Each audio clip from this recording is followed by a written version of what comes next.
Hello everyone, there is an important update from US Embassy. Well, the update says that कि अब आप जो rescheduling of your visa appointment खाली एक बार करवा सकते हैं। अर्लियर क्या होता था, एक स्टूडेंट ने यहाँ पे एम्बेसी फी पे किया, एम्बेसी फी पे करने के बाद उसने यूएस एम्बेसी दिल्ली में अपना इंटरव्यू का अपॉइंटमेंट बुक कर लिया। उसको लग रहा है कि हाँ यहाँ पे वीज़ा नहीं आ रहा, तो कुछ टाइम बाद वो मूव करके मुंबई चले जाते थे।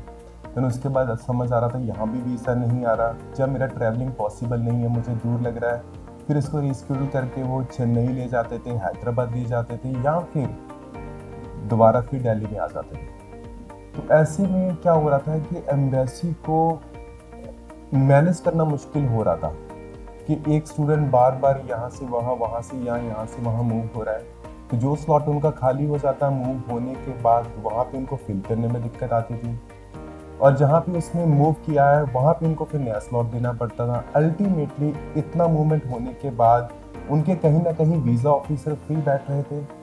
अपार्ट फ्रॉम दैट, जो स्टूडेंट वहाँ पे इंटरव्यू के लिए उस टाइम पे आ सकता था, उस स्टूडेंट को अपॉइंटमेंट मिल नहीं रही थी, बिकॉज एक बहुत सडन टाइम के ऊपर वो फ्रिक्वेंटली चेंजेस कर रहे थे। सो वीज़ा अपॉइंटमेंट को स्मूथ करने के लिए, ताकि हर एक एस्पायरिंग स्टूडेंट्स को अपने टाइम की यूनिवर्सिटी की क्लासेस स्टार्ट होनी है, उसके अकॉर्डिंग उनको इंटरव्यू का अपॉइंटमेंट मिल जाए और वो टाइम से पहले अपना इंटरव्यू दे सके। इस पूरे प्रोसेस को स्मूथ करने के लिए यूएस एम्बेसी की तरफ से डिसीजन लिया गया कि अब हम स्टूडेंट को एम्बेसी फी पे करने के बाद खाली एक ही मौका देंगे कि एक बार वो अपनी अपॉइंटमेंट को रीस्केड्यूल कर सकता है। अब इसमें थोड़ा सा कंफ्यूजन है मार्केट में, क्या स्टूडेंट एक ही बार में बुक कर सकता है या फिर वो 2 बार बुक कर सकता है। तो इन दोनों चीज़ों को मैं क्लियर करता हूँ।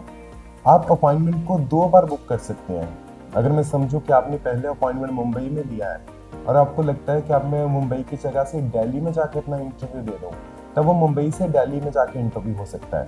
तो यहाँ हमारे पास 2 बुकिंग चांसेस रहते हैं कि एक हमने मुंबई का इंटरव्यू बुक किया, उसके बाद रीस्केड्यूल करके दिल्ली आ गई, तो एक रीस्केड्यूल का अटेम्प्ट यहाँ पे खत्म हो जाता है। अब इसके बाद आप दोबारा सोच रहे हैं कि आपको चेन्नई जाना है या आपको हैदराबाद या कोलकाता जाना है, तो उसके लिए आपको फिर एम्बेसी फी का भुगतान दोबारा करना पड़ेगा।